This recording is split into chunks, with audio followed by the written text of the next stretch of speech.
Sanjay Nirupam sir मेरे साथ यहाँ पे आए थे। मैं उनका बहुत बहुत धन्यवाद करती हूँ कि उन्होंने मेरे लिए आवाज़ उठाई है, वो मेरे साथ खड़े रहे हैं। मेरे लिए ये एक आश्चर्यचकित बात है कि संजय निरुपम सर ने मेरे लिए आवाज़ उठाई है। मैं इस बात से बहुत खुश हूँ। और आज यहाँ पे हम इसलिए आए थे, ये पूछने के लिए आए थे कि जिस लड़के ने इतना गंदा व्यवहार किया रोड पे एक महिला के साथ, तो उसके लिए क्या कानून है और उसको कैसे नोटिस पे छोड़ा गया। मनसे और यूबीटी की ये जो लड़ाई थी, ये मराठी के अगेंस्ट लड़ाई थी, लेकिन आप तो मराठी मूल भी हो, ये कैसी अलग लड़ाई चल रही है? हाँ जी, इस पार्टी की जो लड़ाई थी मराठी वर्सेस नॉन मराठी थी।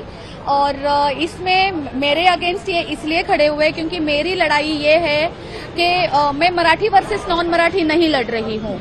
मेरा ये है मराठी वर्सेस इंसानियत। हम एक भिन्न भिन्न जाति के लोग हैं, बट हम हिंदुस्तानी है। हमारा ये हिंदुस्तान देश है, इसमें धीरे धीरे बंटवारा हो रहा है, ये खत्म हो रहा है। एक दूसरे के प्रति अब हमारे मन में घृणा आ रही है, एक दूसरे के प्रति हमारे मन में द्वेष पैदा हो रहा है, और ये बिल्कुल अच्छी बात नहीं है।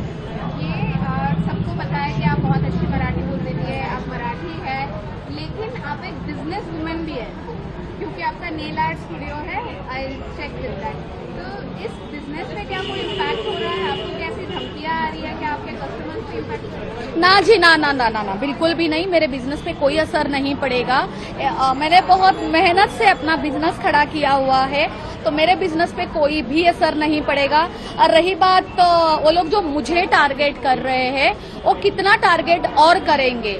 जब वो एक मराठी लड़की को नहीं छोड़ सकते हैं, तो आप लोग ये अंदाजा लगा लीजिए कि जो नॉन मराठी है उनके साथ क्या ही होता होगा। आपको धमकियां कैसे आ रही है? आपने कहा था कि ओशिवारा पुलिस स्टेशन में आपको धमकी आई है, तो इसीलिए क्या आप अम्बोली पुलिस स्टेशन मतलब सिस्टम में भी ऐसा हो रहा है? नहीं, मैं इसलिए अम्बोली पुलिस स्टेशन में नहीं हूँ। मैं अम्बोली पुलिस स्टेशन में इसलिए हूँ, जो मुझे मेरा टारगेट किया गया था, मेरी गाड़ी का जो एक्सीडेंट हुआ है, जो मुझे मेरी गाड़ी को मारा गया है, वो जो एरिया है वो अम्बोली पुलिस स्टेशन में आता है। लेकिन आपको थ्रेट्स किस प्रकार के आ रहे हैं कि इस प्रकार से आपको थ्रेट कर रही है? कैसे धमकियां? मुझे जो थ्रेट्स आ रहे हैं, मुझे ये कहा जा रहा है कि आप हमारे दैवत्य को आप हमारे दैवत्य को नीचे गिरा रही हो। वो हमारे दैवत्य है, आप उनके खिलाफ बात मत करो।